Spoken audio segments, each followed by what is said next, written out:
Hi everyone, Eugene Sachs here with another review from GameCritics.com. What does a plunger, a fish, a sword, and a gravity gun all have in common? They can all be used in Despot's game, Dystopian Army Builder.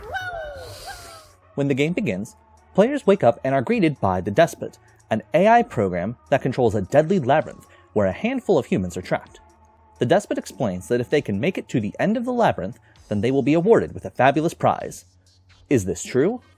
An experiment? Or just a game? Players will have to survive to the end to find out. Despot's game is a roguelike auto-battler. Players will start with a small army and must travel room to room in the labyrinth while looking for the exit. Each room will have a random event to interact with, anything from an enemy battle, an encounter with a peaceful character, or a store to purchase new weapons and upgrades for the player's army. Where does the auto-battling come in? Players will organize the army, but won't control each character. Essentially, each human in the army will attack the closest enemy until one side is eliminated, and each win will grant the player resources to use. Every human in the player's army will start identically as a puny weakling, but this will change once players equip them with a weapon.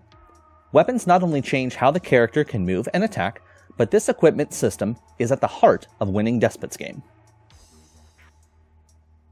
Each weapon will turn a human into a particular soldier class. Swords make them become fencers, thrown items like a fish or a football will turn them into a thrower, and shields and tables will turn them into tanks.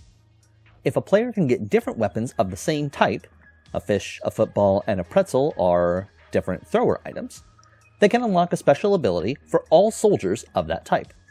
For example, fencers will have an increased chance for critical strikes, throwers will have a chance to throw a bomb that deals AoE damage, and tanks can taunt enemies to aggro them in order to keep the rest of the army safe. Maintaining an army isn't easy though, because soldiers get hungry. As players take their troops from room to room, they'll have to feed each member to keep them at peak performance. If players don't have enough food to feed everyone between rooms, the hungry soldiers will deal less damage and receive more from enemies. If players get to a point where the hunger meter is completely empty, players will have to sacrifice soldiers and their items until they can put food on the table again. If players manage to get to the end of the labyrinth, they'll pit their winning army against other players around the world for one less set of auto battles. The winning team of this final gauntlet will be the one army allowed to truly escape the Despot's hellish maze. At the time of writing, Despot's game feels unbalanced in a significant way. There are no persistent upgrades after each run, so each new run starts the players off at absolute zero. However, it is possible to unlock items and upgrades that will appear during a run. Unfortunately, there's no guarantee that when a player encounters a shop, they will find these newer, better items, or even that they'll find items compatible with their army at all.